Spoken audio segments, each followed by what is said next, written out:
My name is Saya Beheshti, the editor of Chatter, and today I'd like to give you a tour of my plant room. Because I know if there's one thing that I love more than growing African violets is actually seeing how other people grow theirs. So I hope you enjoy this tour. Looking forward to seeing a tour of your plant room on Northern AV Connections, and this way we can share information and learn from each other. Let's go.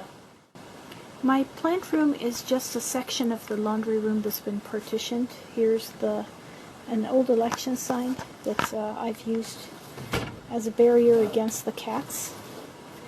And it's a rather small space. In total, about 2.5 meters by 3 meters, maybe 8 feet by 9 feet. And everything's been crammed into this small space. I have a total of 3 light stands and some shelves. Here you can see all my different supplies. At the top I have my glass containers, and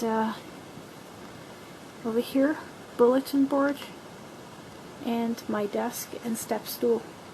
And because it's right next to the furnace, I really am careful not to use chemicals that can get into the air and harm everyone in the family.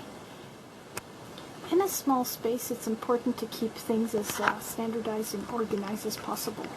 So I have my main rack for my flower pots that I use the most common sizes, and below it I have a little bit more of the unusuals. And I find these little cups, I think they come in packs of 12, are actually much better than the solo cups. They're really sturdy, and I get them at the dollar store. And I have 2 sets. These are the ones with the holes, and the one at the back is without the holes. A couple of different things. Some sauce containers. They work well for petrocosmias, except I don't really grow anymore petrocosmias. The shelf underneath is fertilizers, sticky strips, baggies, those kinds of things. And underneath it, and I have plastic wrap and Lysol and some other chemicals.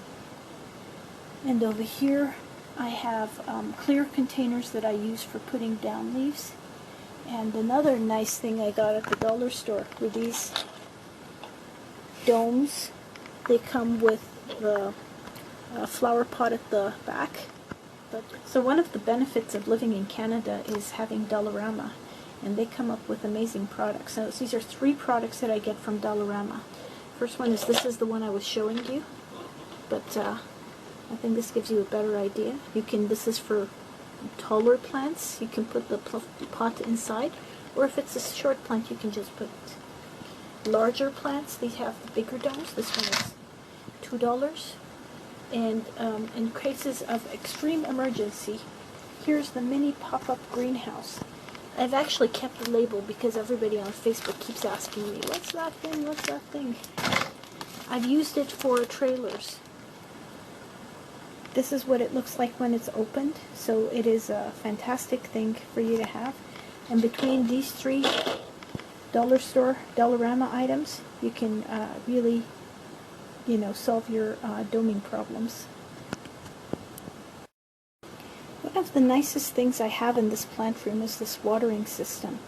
I'd heard a lot of people had watering systems. It's not something you find on the market, so I decided to build something. And it's looking at a couple different ones. This is one I thought would work nicely. It's got this reservoir. It's just a blue jerry can. And it's got a wide enough mouth where I can put in a pond pump. It's small, and this is my husband pulled this water line. It's actually just a hose, and by turning this on and turning it on at the tap, I can get water into here, and I let it sit overnight. I can add in the fertilizer, and let me just show you the pump. Just a tiny little bilge pump, and just goes in there. And because I didn't want a very heavy hose to, not too weighty, I decided to go with this clear plastic one. And the problem with that is it's got algae buildup. So I end up having to flush it out with Physan every so often. And to do that, hey, how convenient. This is actually a no-name cat litter container, and it's got a wide mouth, so I can just take that, keep that liquid, and just take the pump and plop it in there, run it a couple of cycles, and put it back in. And it works really convenient. So, now you may wonder, how does this amazing system work? Let's see it. So all I'm going to do is turn it on, take this wand,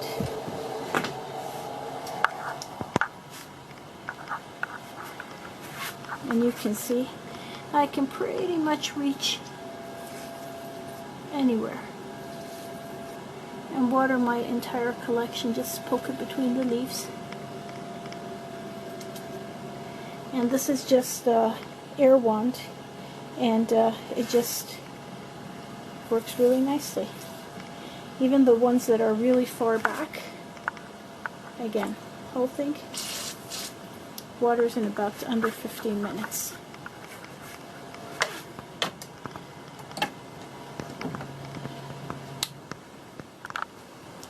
Well, here I'm going to start by talking to you about my first light stand. This particular shelf is my favorite. It's got all the strange and unusual African violets that I love to grow. Here, starting with the Sinks Fantasy Wasp, which has this beautiful cupped, spooned leaves. You've got Arctic Fox back there, my ever lovely anemone, and it's just a whitefly over there, and just a lot of beautiful, beautiful plants. This one's a longifolia, Sinks Blue Heron. I think I posted a picture of that bloom. It's just got the most amazing markings on there. And throughout this entire collection, as you look around, sometimes you'll see, on each shelf you'll see something, hey, that's clearly not an African violet. This is in fact pink, also known as a butterwort. It's a carnivorous plant, and I was first hooked onto these by a great article from Andrew Norris and Dr. Rachel Martin, two of our columnists. And you can see this one's already starting to bloom, and I have them on almost every single shelf. This one's got a good healthy appetite. Let's see. And this is actually probably really hungry one. You can even see that it's blooming. I haven't pollinated them to get seeds, but that's something that can work. And to start a new plant, you can just, they naturally produce babies, so you can just separate them. And you can see almost every single one has, multiple plants that are growing.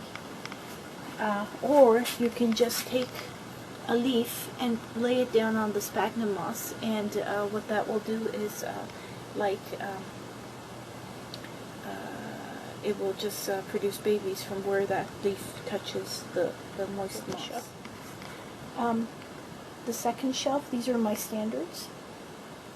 Again, some of them older varieties. You can see Blue Dragon's back there, Tiger, Bob Sorbin, over here Barbara Jean. One of the nicest ones I have to raise. And I grow them all for a variety of different reasons. Lower shelf, these are babies that are getting ready to graduate, and I have my two gigantic trailers that are on reservoirs. And this reservoir, I actually used Norma Kunzel's article on growing Japanese-style trailers, and I built these, and it was fantastic. So I'm very lucky I get to try all these new methods before everybody else when people can send me good articles. Here I have, this is actually a really fun shelf. My beautiful Buran in that corner. Edge of Darkness. This one is actually one of my 8 yukaku that I grew from bloomstock. So I had a yukaku that sported, so I have 1, 2, 3, 4. This one is leaf propagation, so he doesn't count. 5, 6, and 7. And number 8 is actually this budded, coming back from Detroit. So he's not here.